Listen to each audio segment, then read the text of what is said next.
retornando às atividades normais da nossa igreja.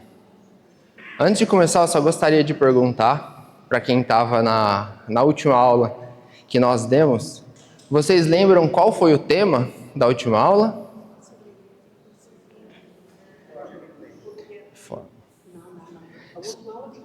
Não, isso, não a do Márcio Alonso, a última aula. Isso, foi sobre a reforma protestante. É isso. E hoje nós vamos ter então a última aula que vai falar sobre a história da igreja. E no próximo domingo aí nós vamos voltar com a programação normal. Aqui o pastor vai continuar a EBD com a confissão de fé. E nós teremos a classe de novos membros indo lá para cima e vai seguir com as aulas para os novos membros. Então vamos fazer uma oração para começar a aula.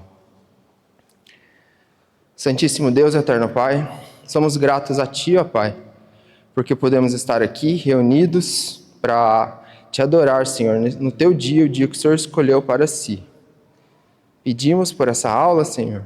Somos gratos a Ti porque conseguimos ver a Tua mão em toda a história, ó Pai, guardando a Tua igreja e nos guiando através da Tua palavra, ó Deus. Abra os nossos corações, que o Espírito Santo possa trabalhar no nosso íntimo e que essa aula seja proveitosa e seja para glorificar a Ti, ó Deus. Humildemente pedimos e agradecemos, em nome do nosso Senhor, amado Jesus Cristo. Amém. Assim como na última aula que eu dei, essa aula vai passar por um período histórico muito grande, então eu vou ter que correr e provavelmente eu vou deixar de falar de algumas pessoas que também foram importantes na história do presbiterianismo, mas isso não significa que elas não foram importantes, apenas com que por conteúdo que eu trouxe, eu decidi utilizar algo muito específico para a gente ver sobre a história do presbiterianismo. Então, qual que vai ser os objetivos dessa aula? Primeiramente, vão ser para a gente entender como que historicamente o governo presbiteriano ele se manteve fiel às Escrituras desde a época dos apóstolos até o dia de hoje. A gente vai ver também nessa aula quem foi John Knox. A gente citou ele na última aula da Reforma Protestante, só que hoje a gente vai se aprofundar um bocadinho na vida de John Knox, qual foi a sua relação com João Calvino e também qual foi a sua importância e o seu impacto para que o presbiterianismo ele possa ser o que ele é nos dias de hoje. E também nós vamos entender como que o presbiterianismo ele vai chegar aqui em Portugal. E além desses pontos, é fundamental a gente compreender a importância de nós conhecermos a história da nossa igreja. Porque quando a gente estuda o presbiterianismo, como a gente vê através da história, como ele permaneceu fiel às Escrituras ao longo do século, a gente percebe que a nossa convicção ela não pode se basear apenas no presente, mas que existem raízes profundas na fidelidade à palavra de Deus e na perseverança dos santos que muitos tiveram ao longo da história e que vieram antes de nós. E quando a gente entende essa trajetória, quando a gente entende também a história olhando por esse lado, isso também nos ajuda a fortalecer a nossa fé e vai nos encorajar também a permanecer firmes diante das adversidades que chegam em nossa vida. Vamos então iniciar. Essa aula se baseou nesse livro, The People's History Presbytery in All Ages, do Robert Pollock Kerr. É um livro muito bom. Para quem tiver interesse, ele tem na Amazon, no Kindle, e também dá para importar ele dos Estados Unidos. Quando a gente fala sobre a história do presbiterianismo, é importante a gente entender outros dois sistemas de governo de igreja que tiveram impacto também na Reforma Protestante. Eu passarei rapidamente por eles antes de abordar o próprio modelo presbiteriano em si. Primeiramente, vamos ver rapidamente sobre o modelo episcopal. Qual que é o modelo de governo eclesiástico episcopal? Nesse sistema episcopal, acredita-se então que Cristo Ele vai confiar o governo da igreja diretamente numa ordem de bispos, que eles seriam então sucessores dos apóstolos, né? Assim, essa autoridade eclesiástica, ela estaria centralizada nesses líderes. Acho que o exemplo maior que nós temos é o próprio Papa, na Igreja Católica Apostólica Romana. E a igreja em si, as comunidades, elas não têm participação nenhuma no governo da igreja. Ou seja, a liderança ela é toda centralizada numa figura, numa hierarquia eclesiástica. O outro sistema de governo que nós vimos que surgiu na Reforma é o modelo congregacional. Ele baseado na reforma radical dos anabatistas.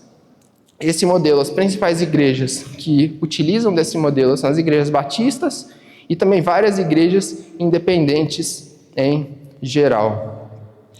E esse modelo, ele vai considerar cada igreja autônoma, ou seja, uma igreja ela é completa apenas a igreja local. Ela não está subordinada, por exemplo, a uma outra igreja ou a uma outra denominação. E o poder da igreja, ela emana 100% na figura dos membros, da assembleia de membros da igreja.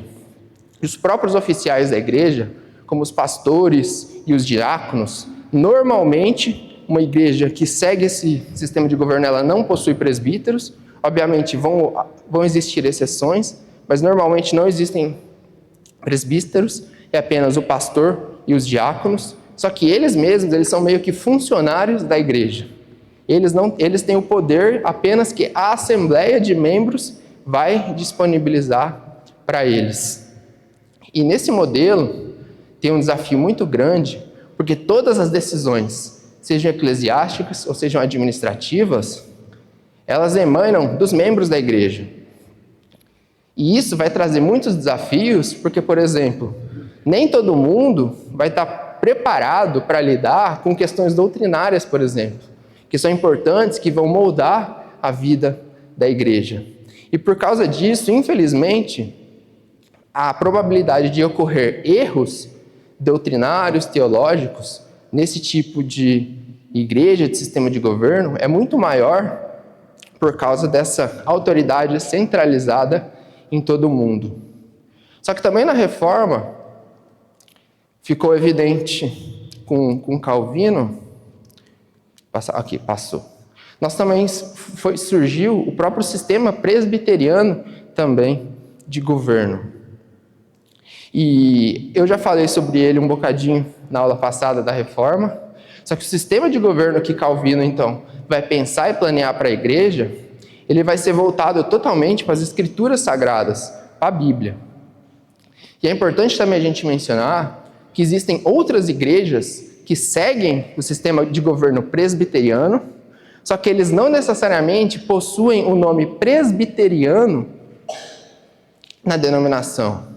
Por exemplo, a gente vai ver daqui a pouco, mas a própria igreja da Escócia, ela chamava só Igreja da Escócia, apenas isso.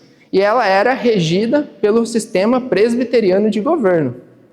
Então, muitas vezes a gente acaba ligando, né, o nome presbiteriano a então somente as igrejas presbiterianas que possuem sistema de governo.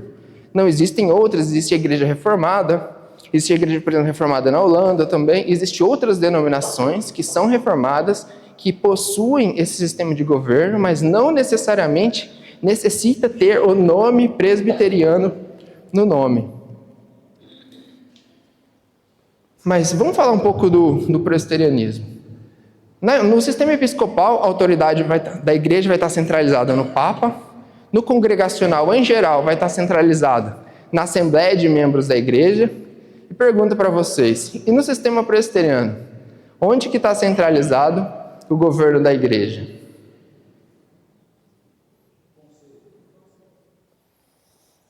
Alguns conselhos, alguém mais?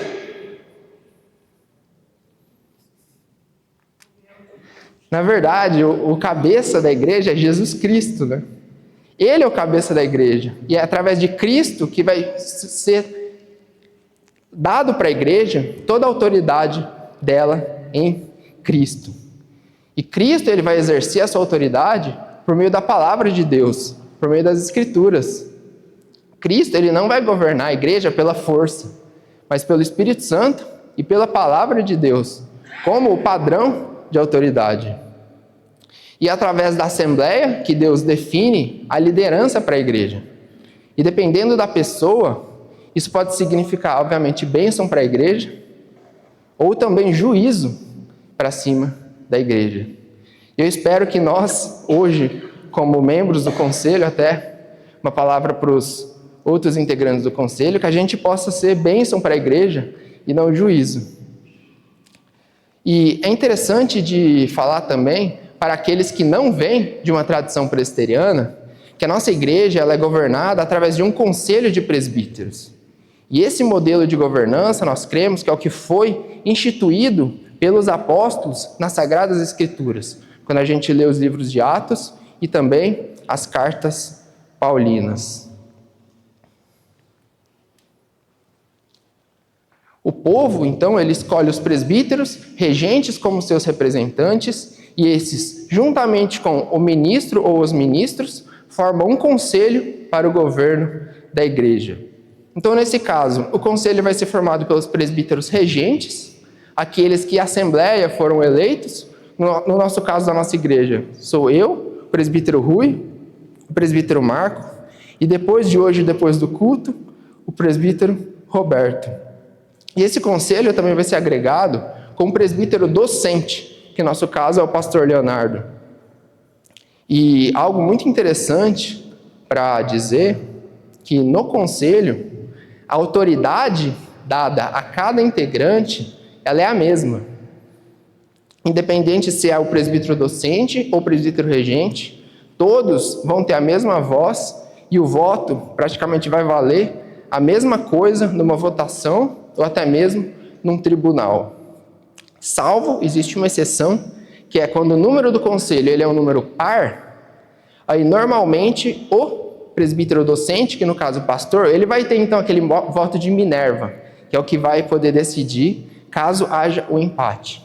Contudo, hoje, por exemplo, nós somos 4, graças a Deus nunca houve uma necessidade de um desempate, só que hoje, se Deus quiser, com a ordenação do presbítero Roberto, nós estaremos em 5, então nunca teremos esse tipo de problema. Mas eu trouxe aqui um versículo das Escrituras Sagradas, que nós vimos em algumas aulas anteriores, que o pastor também deu sobre o presbiterato, que está lá em Tito, capítulo 1, versículo 5. Por esta causa te deixei em Creta, para que pusessem em ordem as coisas restantes, bem como em cada cidade constituísses presbíteros, conforme eu te prescrevi. Eu não vou me aprofundar aqui sobre a função do presbítero, porque nós temos as aulas que o pastor deu, 4 aulas, que falam exclusivamente sobre o presbiterato. Então, caso alguém tenha interesse que não assistiu essas aulas, elas estão disponibilizadas no nosso canal do YouTube, ou também a gente disponibilizou também no nosso canal do WhatsApp. Mas o que a gente precisa ter muito certo em nossa mente é que foram os apóstolos que criaram e viram a necessidade desse sistema de governo. E vocês vão entender no decorrer da aula por que essa informação é muito importante para a gente ter em mente. Porque, como eu disse, uma grande característica do sistema presbiteriano, diferente do sistema episcopal e do sistema congregacional, é a autoridade igual entre os membros do conselho.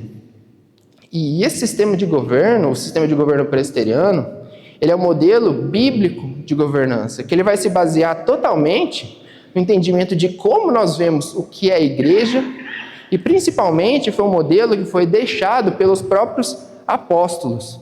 E era esse o sistema de governo que ele era utilizado lá no início, lá atrás, na igreja primitiva. E é por isso, então, por causa desse motivo, que os apóstolos, eles instruíram nas cartas paulinas, a gente vê no livro de Atos, para que fossem, então, eleitos presbíteros para o governo da igreja.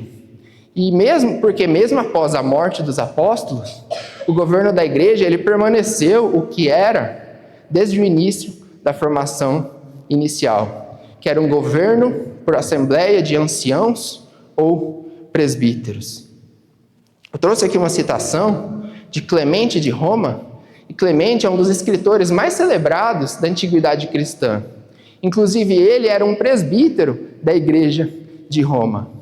Clemente, então, ele vai dizer, abre aspas, é uma vergonha, meu amado, indigno de sua profissão cristã, que a mais firme e antiga igreja dos coríntios seja levada a se levantar contra os presbíteros, que o rebanho de Cristo goze da paz com os presbíteros que estão colocados sobre ele. Fecha aspas.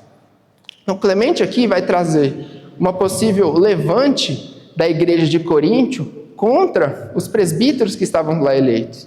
E ele estava a dizer como isso era vergonhoso para a história da igreja. E essas palavras, Clemente disse isso na última década do primeiro século, entre o ano 90 e entre o ano 100 depois de Cristo.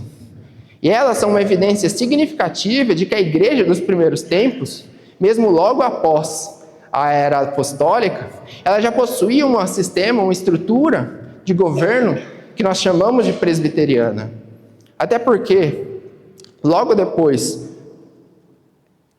dos apóstolos já começarem a fundar as igrejas na Ásia Menor, assim como a gente lê nas Escrituras, outro grande número de igrejas, de congregações, foram surgindo pela Europa. E essas igrejas, elas eram organizadas, e elas eram supervisionadas pelos apóstolos também. Contudo, com o passar do tempo, a igreja começou a se afastar da palavra. E esse afastamento da palavra, isso infelizmente é um padrão recorrente que aparece na história da igreja. Por exemplo, desde os tempos bíblicos, nós vemos advertências contra o afastamento da verdade, contra se desviar das Escrituras. E esse processo de afastamento da palavra, ele não foi espontâneo, ele foi gradual e foi sutil, como acontece também muitas vezes, tanto na nossa vida cristã, como também na vida da igreja. Mas vamos continuar.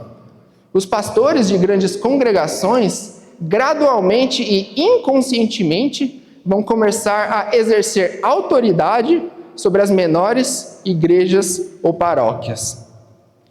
E essa questão dos pastores das grandes igrejas daquela altura começar a ter influência sobre as menores igrejas, isso então fez com que acabasse por minar o princípio bíblico do governo presbiteriano, do governo por presbíteros. Porque a Escritura ela vai ensinar sempre um modelo plural, onde os presbíteros eles são eleitos pelo povo, eles não podem ser colocados lá por alguém que tem influência, por exemplo, sobre a minha igreja. E muitos desses ministros, das igrejas maiores, que estavam a exercer influência sobre as menores. E muitos desses ministros acreditavam que eles tinham o direito de nomear também homens para o ministério. Então, se surgia uma igreja pequena, em algum vilarejo, esses ministros, esses pastores, eles iam lá e colocavam alguém lá, sem ser eleitos, e muitas vezes sem preparo também teológico e doutrinário. E o autor desse livro, Robert, ele vai falar que essa foi a raiz para o próprio episcopado dentro da igreja. Não aconteceu de uma hora para outra, contudo essas mudanças culminaram no estabelecimento dos dois impérios eclesiásticos, Roma e Constantinopla. Então, essa transição para um governo episcopal, que vai ser liderada por bispos, que vai ter autoridade centralizada apenas numa hierarquia, isso não aconteceu de imediato na história da igreja. Isso foi um processo histórico e recorrente. Isso ocorreu também por uma diversidade de fatores, como, por exemplo, a própria influência da cultura romana dentro da igreja, o desejo por poder, também por ordem administrativa desses pastores de igrejas maiores. E também, eu creio que seja o principal motivo, a própria falta de acesso generalizado às escrituras sagradas, que naquela altura não existiam ainda tantas cópias das escrituras. E essa mudança de governo, inevitavelmente, foi acompanhada por uma mudança de doutrina, à medida que o governo pelo povo, por meio de seus representantes, desapareceu. Nisto vemos que quase toda a verdade que se aglomerava em torno da doutrina da soberania divina de Deus desapareceu e um sistema de salvação pelas obras veio em seu lugar. E algo muito importante para nós entendermos é que mudanças estruturais numa igreja, frequentemente elas vêm acompanhadas de mudanças doutrinárias. Quando o enfraquecimento do princípio principal do governo da igreja, principalmente pelo povo, porque é o próprio povo que elege os presbíteros, como até os membros da igreja estão acostumados. Então todos nós, e por que isso é importante? Todos nós somos diferentes. Eu tenho uma opinião, por exemplo, no conselho, o Rui tem outra, o Marco tem outra, o pastor tem outra. Então, é através da conversa, da pluralidade, da discussão sobre também o que está na Bíblia, que a gente tenta chegar a uma decisão. Agora, se o governo é centralizado em uma só pessoa, ele vai pegar essa cosmovisão e ele vai aplicar na igreja de acordo com o que ele quiser. E, infelizmente, então, foi isso. E, normalmente, a gente sabe quando isso acontece, e a gente tem vários exemplos de igrejas que, infelizmente, são assim. Isso acaba criando, então, heresias dentro da igreja. Então, uma das causas, então, do afastamento da igreja, da verdade, foi por causa, então, da mudança do sistema de governo que acabou, por exemplo, por fazer que a Igreja Católica Apostólica Romana ela se afastasse tanto da Bíblia. E eu não vou entrar em detalhes sobre isso, porque nós já tivemos uma aula aqui, a terceira aula que o pastor Leonardo deu, sobre a Idade das Trevas, que ele já exemplificou e contextualizou bem como foi esse afastamento. Só que, contudo, irmãos, Deus ele vai agir de um modo tão maravilhoso e os decretos de Deus são tão surpreendentes que a gente não consegue imaginar. Porque existiram dois movimentos que não se renderam às influências do episcopado, nem da Igreja Católica Apostólica Romana. Um deles foram os valdenses, que esse movimento surgiu no sul da França, sul-sudeste da França, e ali junto ao norte e noroeste da Itália. E eu não vou me aprofundar sobre os valdenses, porque nós não temos tempo. E um outro movimento que também sobreviveu a essa influência no sistema de governo foram os próprios culdeus, e o movimento dos culdeus aconteceu na Escócia. Então vamos falar rapidamente sobre os culdeus. Na costa oeste da Escócia existia uma ilha chamada Iona. E essa ilha ela era muito importante para os escoceses. Por exemplo, é lá que está o túmulo do primeiro rei escocês, rei Kenneth MacHappin. Ele foi depositado nessa ilha. E foi nessa pequena ilha, a ilha de Iona, que a Escócia vai então receber o Evangelho, através da agência missionária da Igreja da Culdeia. E não apenas da Escócia. Através dessa pequena ilha, o Evangelho ele vai ser muito influente também em algumas partes da Inglaterra, da Irlanda e muitas outras ilhas menores.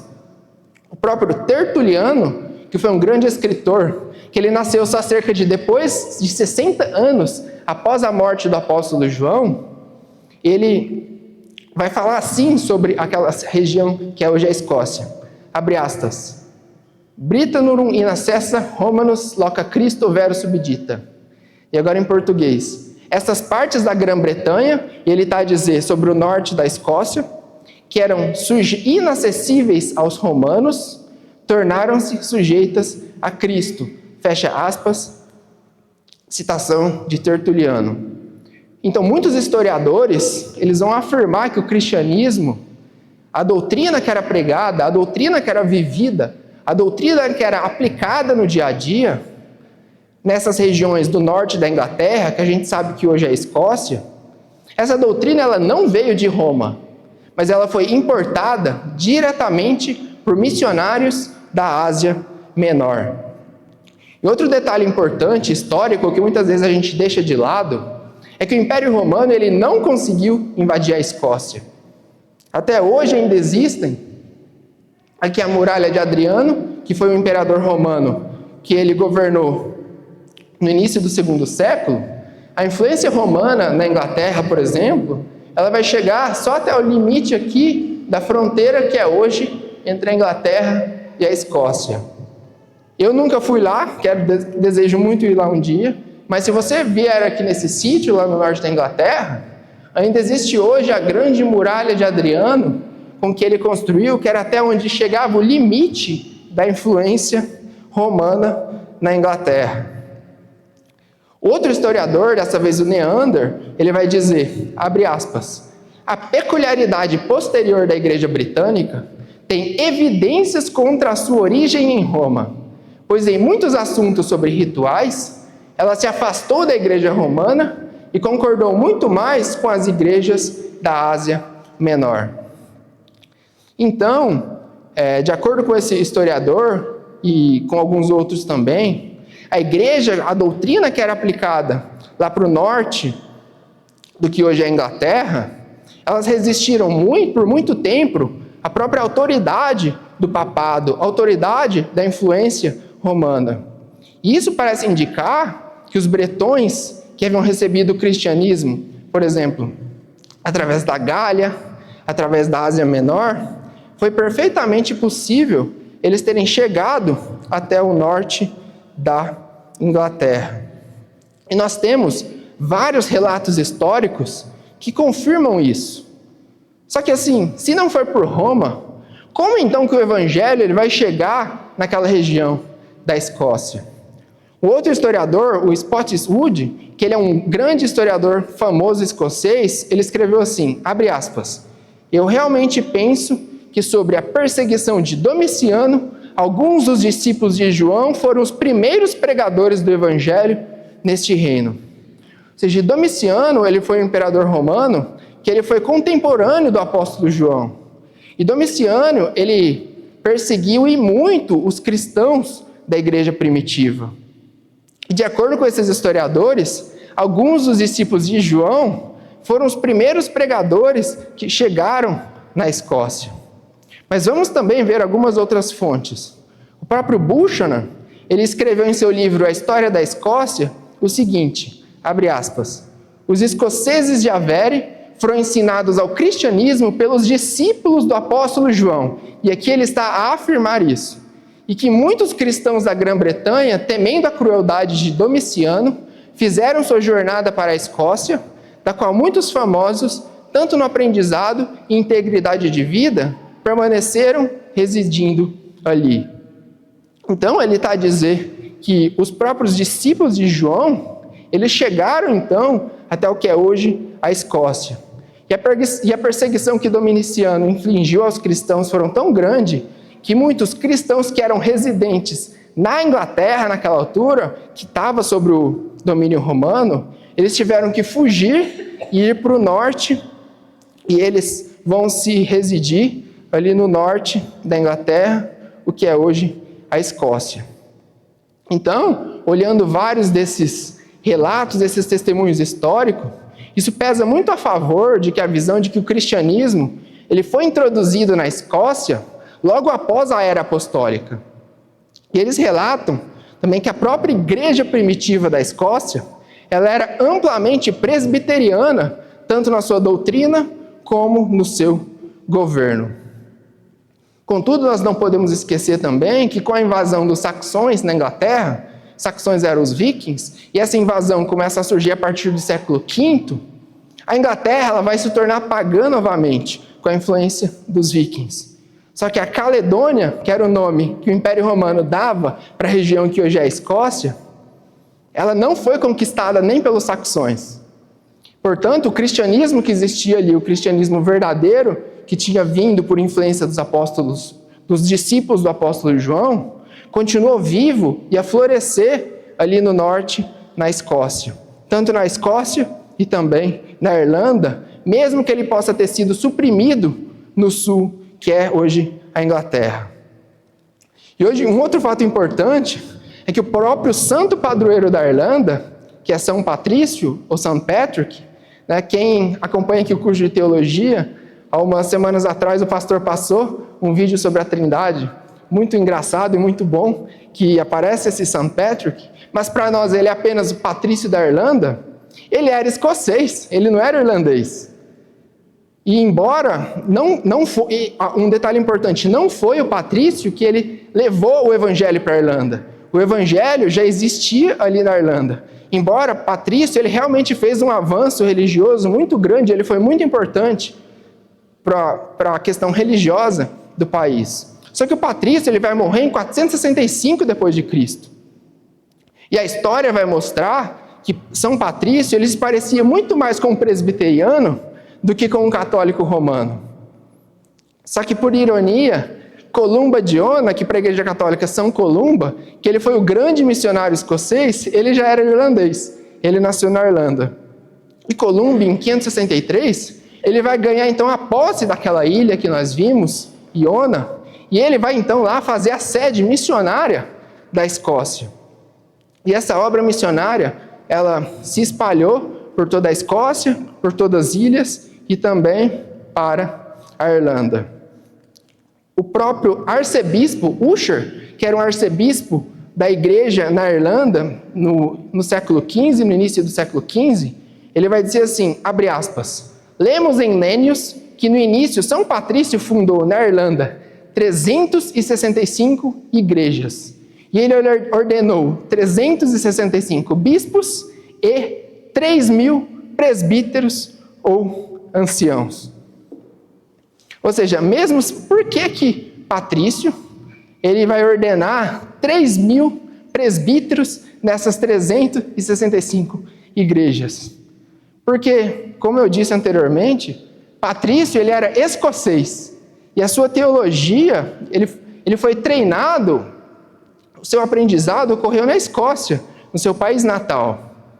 E além disso, também há muitos registros históricos que vão confirmar que esse governo dessa igreja na Escócia, que era a igreja da Culdeia, ele seguia um modelo presbiteriano. Por exemplo, o bispo Stillingfleet, ele vai dizer, abre aspas, se podemos acreditar em seus próprios historiadores, a igreja da Escócia era governada por seus culdeus, como chamavam seus presbíteros, sem nenhum bispo, e aqui está a dizer bispo no sentido católico da palavra, não no sentido bíblico, sobre eles. Então, vamos ver então os próximos acontecimentos históricos. Por 500 anos, a grande e velha igreja da Culdeia, ela lutou contra o gigantesco poder de Roma. E o papado foi finalmente estabelecido na Escócia, não pelo consentimento do povo, isso é importante, mas pelo rei David I, em 1150 d.C. E a derrota final da antiga ordem não ocorreu até mais de 100 anos depois, quando os culdeus de St. Andrews foram suprimidos em 1297. E ainda assim, há registros de historiadores que mencionaram a persistência da antiga heresia, que era como a Igreja Católica Romana chamava esse modelo de igreja dos culdeus, em algumas ainda regiões da Escócia. O próprio Hetherington, ele vai dizer, abre aspas, o papado não foi capaz de exterminar totalmente a fé mais pura e os sistemas mais simples dos antigos culdeus, especialmente em Ayrshire e também em Fife, os distritos adjacentes a St. Andrews e Iona. As primeiras moradas e os primeiros recuos do cristianismo primitivo da Escócia e as doutrinas dos culdeus continuaram a sobreviver até depois a supressão de suas formas de governo eclesiástico. E um detalhe muito importante que é interessante dizer é que quando a reforma do século XVI ela vai se estabelecer na Escócia, ela não foi como na Inglaterra, que, por exemplo, foi uma reforma sob um patrocínio de um rei que tinha um interesse por trás. No caso, Henrique VIII, no divórcio com Catarina de Aragão. Só que a reforma na Escócia ela vai acontecer pelo povo em cujas mentes eles ainda lembravam da liberdade religiosa que possuíam seus antepassados. Então, vai ser o povo que vai forçar o presbiterianismo, que vai forçar a reforma aos seus governantes. E a gente vai ver isso claramente daqui a pouco. Então, só de resumo, o que a gente viu até aqui? O cristianismo primitivo da Escócia, ele era essencialmente presbiteriano, e ele foi trazido não de Roma, mas da Ásia Menor, por prováveis discípulos de João, e ele durou até o século XII. Contudo, ele não foi totalmente destruído, igual a gente viu agora há pouco. E depois de 400 anos de governo papista, ele explodiu novamente com força total. Então, e o interessante que a gente vai ter então acontecendo na Escócia, muitos motivos muito semelhantes com os motivos que fizeram eclodir a reforma protestante em outros países da Europa. Por exemplo, incontáveis mosteiros e catedrais estavam a ser construídos por todo o país. O clero, ele não era bem visto pelo povo, pois eles eram livres de jurisdição dos tribunais, eles também eram isentos de impostos, eles tinham uma vida de glutonaria desavergonhada, embriaguez e lascívia. E, obviamente, como consequência da lascívia, eles conferiam ainda a seus filhos bastardos lugares lucrativos na igreja e no Estado. Por exemplo, nenhuma leitura da Bíblia foi permitida e também qualquer crítica à imoralidade sexual do clero, ela também era totalmente apagada. E esses fatores fizeram com que o povo começasse a se rebelar contra essa religiosidade do clero. E aí então que vai aparecer John Knox, que hoje ele é considerado como o grande herói da reforma escocesa. John Knox, ele era um escocês e ele era um homem muito estudioso. Ele estudou em Haddington e também ele estudou na Universidade de Glasgow. Ele dominava o latim, ele adquiriu o grego antes da meia-idade, ou seja, ele já era fluente em 2 línguas antes da meia-idade, e a gente muitas vezes não é fluente nem no português, né? E também ainda, posteriormente, Knox vai aprender e vai virar fluente no hebraico apenas com 50 anos. E um outro fator interessante da vida dele foi que um dos seus autores favoritos foi o próprio Agostinho. E ele, por influência de Agostinho, ele viu que tanto a forma de governo da igreja como alguns pontos doutrinários eram totalmente opostos aos pontos que eram aceitos na Escócia no tempo de Knox. E Knox, ele tinha 30 anos quando ele vai ser então convertido ao Evangelho, só que ele vai se assumir formalmente como protestante apenas aos 37 anos. E é interessante dizer também que a reforma na Escócia já estava a acontecer pelo povo naquela altura, mesmo antes de John Knox aceitá-la. Só que, contudo, quando John Knox se converteu, e ele, por ser uma pessoa culta, por ser uma pessoa inteligente, com coragem, a Igreja Católica vai denunciar ele como um herege e vão enviar assassinos para assassinarem John Knox. Só que ele foi e escapou desse assassinato.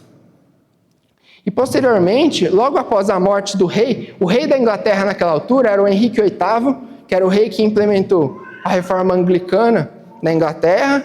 E logo após a morte do rei Henrique VIII, seu filho, com a sua terceira rainha, Jane Seymour, seu filho Eduardo VI, ele vai subir ao trono da Inglaterra.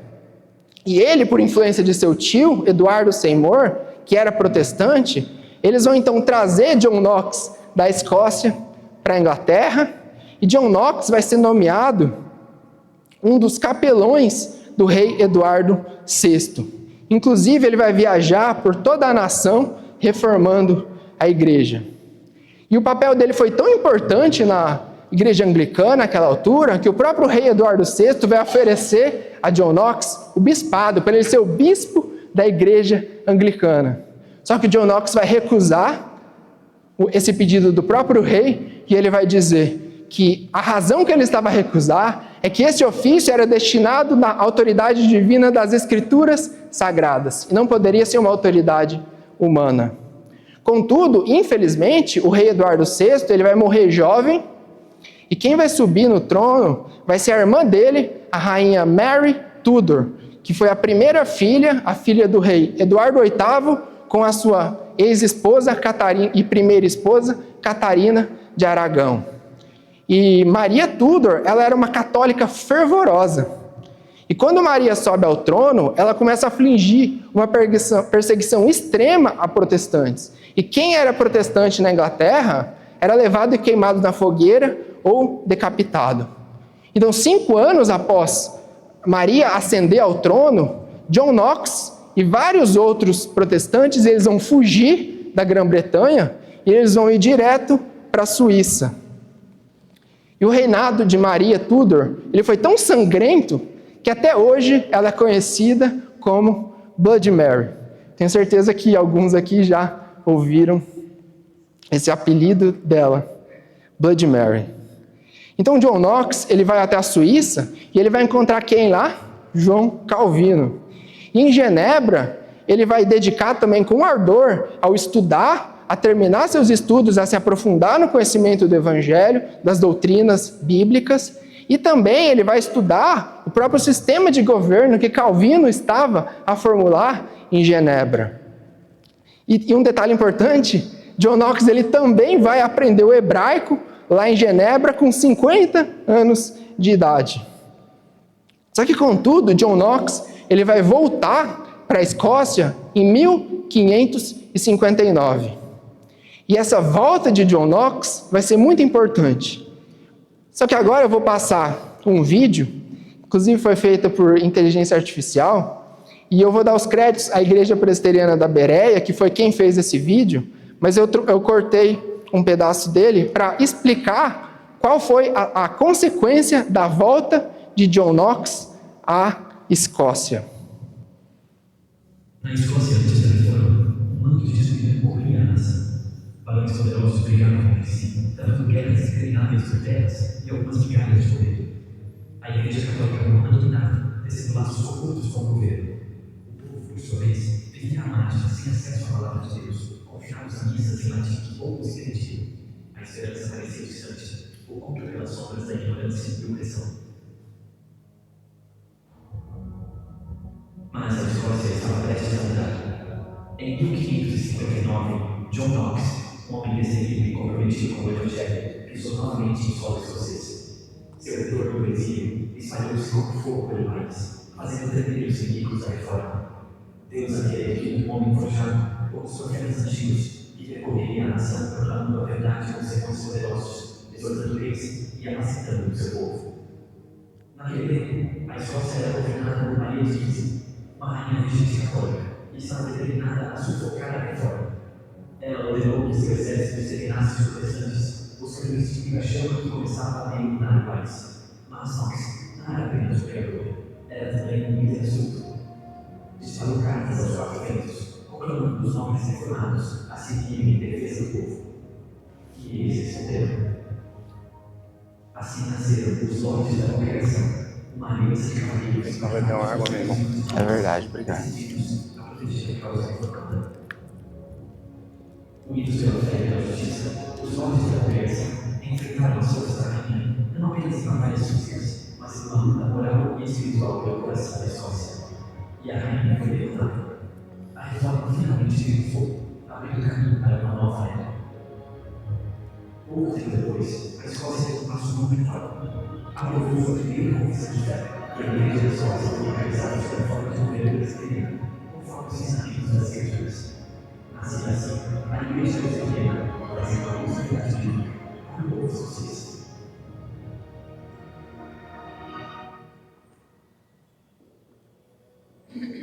Todos sabem que a Igreja Presbiteriana teve sua origem na Escócia, mas poucos compreendem plenamente o impacto duradouro que essa instituição trouxe para a nação. Durante muito tempo, ser escocês e ser presbiteriano eram quase sinônimos, a ponto de não haver uma denominação formal chamada Igreja Presbiteriana. Era simplesmente a Igreja da Escócia. A reforma transformou a Escócia de maneira profunda, retirando todas as trevas e conduzindo a uma nação mais organizada, educada e, acima de tudo, temente de Deus. A Igreja decidiu um papel central ao construir escolas ao lado de seus templos, garantindo o capitalismo e o fim do mais muito tempo que pudesse ter acesso à educação. Já professores ensinados em todo o país para cuidar dos pobres e necessitados, enquanto o governo foi guiado pelos princípios morais das Escrituras, assegurando uma administração justa e inteira. A Igreja da Escócia foi diferente do trabalho incansável de John Knox, que havia estudado em Genebra sob a orientação de João Calvino, seria a tradição reformada. Seu governo, conforme as Escrituras, era exercido por presbíteros docentes, também chamados de pastores, e presbíteros regentes. As igrejas locais organizavam-se em presbitérios, que, por sua vez, formavam sínodos, reunidos abaixo de um supremo conselho. Essa estrutura diferenciava a Igreja da Escócia de outras denominações protestantes, como os luteranos, alemães e os africanos, que não tinham se vinculados ao Estado. Para os presbiterianos, a Igreja não era uma criação estatal, mas uma autoridade espiritual autônoma, coordenada com o Estado, mas soberana em sua própria esfera. Reconheciam apenas o Cristo da Igreja, Jesus Cristo, e não tolerariam que algum rei terreno ousasse tentar usurpar sua coroa. Outro aspecto distintivo da tradição presbiteriana era a seriedade com que encaravam os cultos.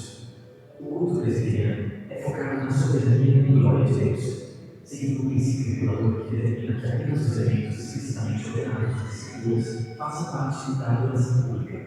Em uma legítima liturgia presbiteriana, a palavra de Deus ocupa o centro do culto, sendo lida, pregada, cantada e então visualizada nos sacramentos. Assim, o culto se torna um diálogo sagrado entre Deus e seu povo, marcado por simplicidade e referência, evitando cerimônias exuberantes ou influências culturais que expliquem a verdadeira adoração. Não busquem entreter ou atrair crentes, mas se identificar espiritualmente os fiéis, promovendo humildade, temor e uma alegria reverente diante da majestade divina.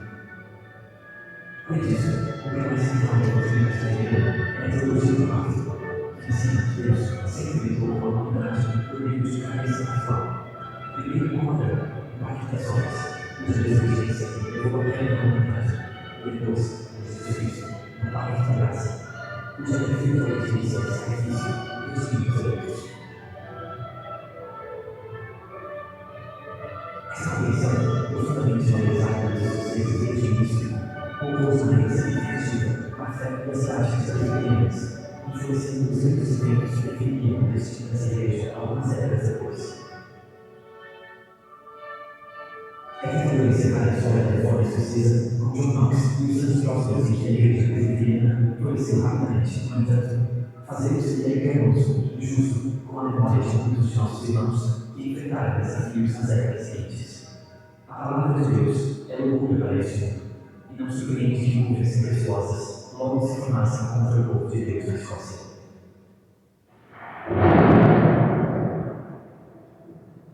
Uma característica distintiva dos presbiterianos sempre foi a escrita e inegociável fidelidade das Escrituras. Levavam a palavra de Deus a sério e não estavam dispostos a ceder uma vírgula sequer. Não temiam ser mal vistos, achados, fanáticos ou até odiados pelas autoridades. A verdade seria dita e, acima de tudo, pregada com fidelidade. Após o falecimento de Knox, Andrew Bravo assumiu a liderança da reforma na Escócia e manteve o ciclo de firmeza que se tornaram marca registrada dos presbiterianos. Em uma cena emblemática, ele puxou o próprio rei da manga da cabeça do profetia. Há dois reis na Escócia.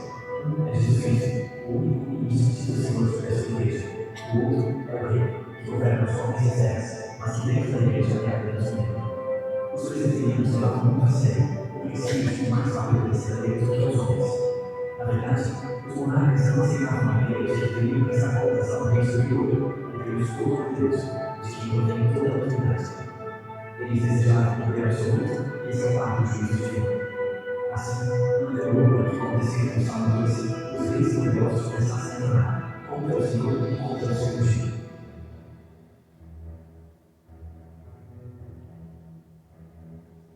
Cerca de 60 anos após a fundação da igreja presbiteriana, o rei Charles I assumiu o trono. Convencido de seu poder absoluto, inclusive sobre a igreja, e influenciado por sua esposa católica e por um marxismo anticalvinista, ele passou a impor à igreja da Escócia práticas e doutrinas contrárias às Escrituras. Em uma dessas investidas, o rei Charles chegou até mesmo a obrigar a adoção de um livro de liturgia, que transformava os cultos presbiterianos em algo muito semelhante às missas católicas. Mas na catedral de São Charles, em Edimburgo, uma voz se levantou. Jane Guest, uma mulher corajosa, atirou seu banquinho no ministro enviado pelo rei, gritando em protesto. Seu ato incendiou a congregação, que expulsou o falso pastor. Percebendo a gravidade da situação, os pastores fiéis sabiam que precisavam agir e convocaram um período de oração e jejum em toda a nação.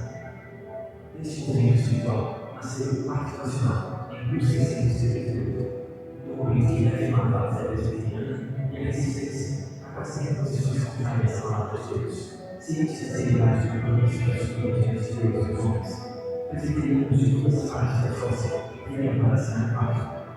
Alguns, em sinal de devoção extrema, Acrescentaram as suas assinaturas, as palavras, até a morte. É verdadeiro escravo, selado por fé e coragem. Ali veio o significado. Decidiu avançar para os presbiterianos, marchou com seu exército com uma sócia. Mas encontrou um governo sob a liderança de general Alexandre, o conde de Heaven. Os governantes, como ficaram conhecidos os patrões, elegeram os exércitos. Bandeiras azuis regulavam ao vento, escritas com as palavras. Ele acordou diante e deu pacto. Frente à definição da força dos governantes, o inimigo, dissuadido pela unidade de fé do povo, foi concluído a assinar de paz. A Escócia, mais uma vez, afirmava sua liberdade religiosa e seu compromisso inabalável com o Evangelho. Contudo, a paz que parecia ter sido alcançada na Escócia não duraria muito tempo.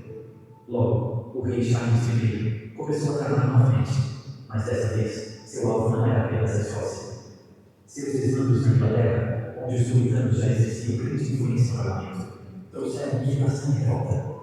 O rei alugava para si um poder absoluto, e as liberdades religiosas forçadas pareciam mais ameaçadas do que nunca, pois os reis estavam à beira de uma guerra civil.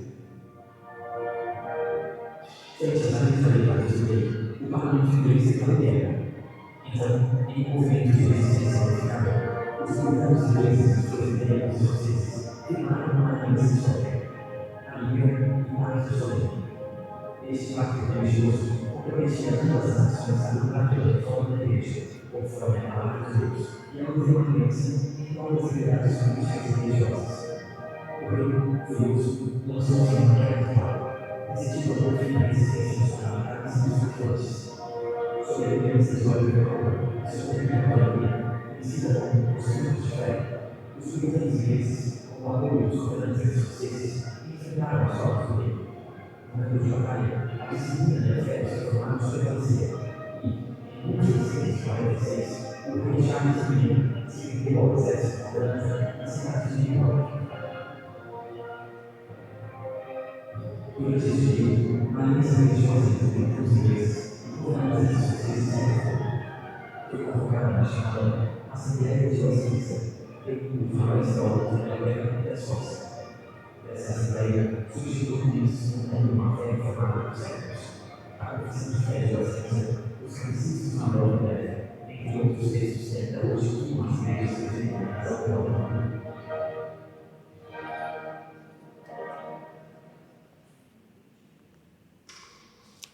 É interessante, né, nós vermos como foi o desenvolvimento da igreja na Escócia.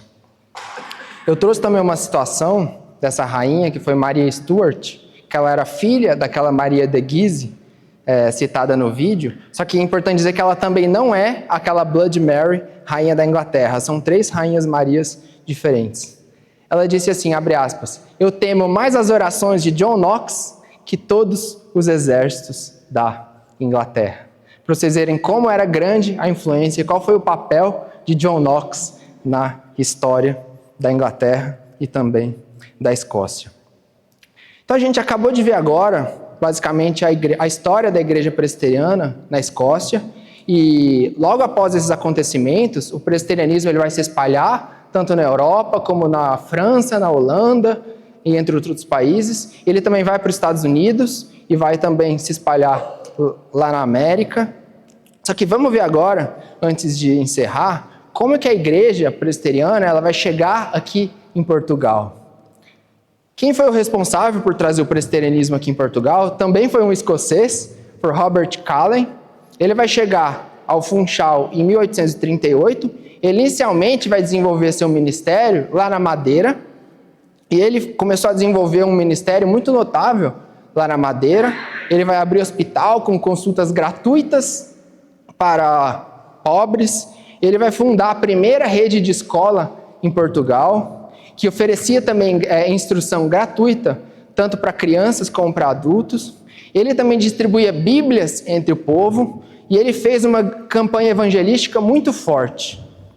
E é interessante a gente ver, né, Robert Callen, João Calvino, John Knox, Philip Melanchthon, como que esses reformados eles tinham interesse em divulgar o estudo nas nações, né? Eles tinham interesse que o povo tivesse educação, sabesse a ler para poder ler as Escrituras. Muito interessante isso. Em 1845, então vai ser fundada a primeira igreja protestante portuguesa, a Igreja Presbiteriana Portuguesa no Funchal. E o próprio Robert, em 1843, já tinha sido preso por ser um herege calvinista, só que logo após a fundação da igreja, em 1845, ele então vai ter que fugir. Em 1846, ele vai fugir para Trinidad e Tobago, ele também vai passar pelo Brasil, ele vai fugir com 200 convertidos da perseguição que estava a acontecer. E aí, só que contudo, o presbiterianismo continuou a avançar, tanto nas ilhas, e ele vai chegar aqui ao continente também, Portugal, continente. E vão surgir diversas igrejas, comunidades, principalmente lá no sul, em Lisboa, até que em 1870 vai surgir a denominação Igreja Presbiteriana Portuguesa. E seu primeiro pastor foi Antônio de Matos, ele foi ordenado lá na Madeira. E apesar das perseguições que foram surgindo no final do século XIX e início do século XX, diversas igrejas foram crescendo, foram surgindo. Em 1926 vai surgir o primeiro presbitério português. Em 1944, as igrejas presbiterianas da Madeira, Açores, vão se unir, e depois ainda vai surgir, em 1944, a Igreja Evangélica Presbiteriana de Portugal. É uma denominação portuguesa, presbiteriana e EPP, que ela, inclusive existe até os dias de hoje. Seus estatutos eles vão ser depositados no governo civil de Lisboa em 1947. Em 1946 foi criado o Seminário Evangélico de Teologia, lá em Carcavelos, e daí ele vai ser deslocado até Lisboa em 1970. Contudo, infelizmente, essa denominação portuguesa, ela vai se desviar da verdade, vai se desviar da palavra. Em 1968 vai ser inaugurado o CER, que é o Centro Ecumênico de Reconciliação. O Centro Ecumênico, que fica em Figueira da Foz, representa a colaboração entre a Igreja Presbiteriana, a Igreja Metodista, Igreja Luterana e também a Igreja Anglicana. Então, essa denominação, infelizmente, ela vai abrir as portas ao liberalismo. E ela vai se afastar das Escrituras. E isso começou no início de 1950, ela começou a participar dessas organizações, então, ecumênicas, com outras igrejas. Ela aceitou também, por exemplo, a ordenação feminina, o que deixou algumas congregações insatisfeitas. E assim sendo, algumas igrejas locais, elas vão se separar da denominação, como a igreja de Barreiro, que existe até hoje e ainda está no nosso presbitério, em 1955, e também a Igreja Evangélica Presbiteriana de Cristo, que também está no nosso presbitério, ela vai se separar em 1970. E é importante mencionar também que a própria Igreja Presbiteriana na Escócia, ela seguiu pelo mesmo caminho. Essa igreja que nós vimos agora há pouco sobre a força, a luta, a paixão do povo pelas Escrituras Sagradas, elas também vão se desviar e vão seguir rumo ao liberalismo. E hoje, das várias denominações presbiterianas na Escócia, apenas uma ela segue realmente a visão reformada. Aquela principal, a igreja da Escócia, hoje ela é uma igreja totalmente liberal. E a partir então de 1979, missionários americanos da Igreja Presbiteriana da América, eles vão então vir para Portugal e começar um evangelismo aqui em Portugal. Eles vão fundar a ADEP, Associação de Desenvolvimento Evangélico em Portugal. E a partir do trabalho missionário da Igreja Presbiteriana da América, foram fundadas 3 igrejas presbiterianas e juntas elas formaram, em 1992, a Igreja Cristã Presbiteriana de Portugal. E posteriormente, outras igrejas dissidentes da IEPP vão se unir a essas igrejas plantadas pelos missionários americanos e missionários presbiterianos de outros países que passaram a auxiliar na plantação da igreja.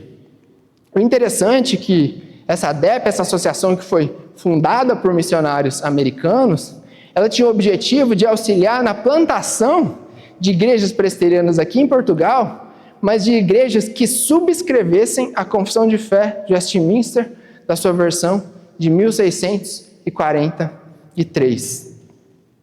E outro fator importante da gente mencionar, como essas igrejas, a do Barreiro, a de Cristo, elas tiveram coragem de se separar da denominação quando viram que a denominação ela estava a se separar da Bíblia.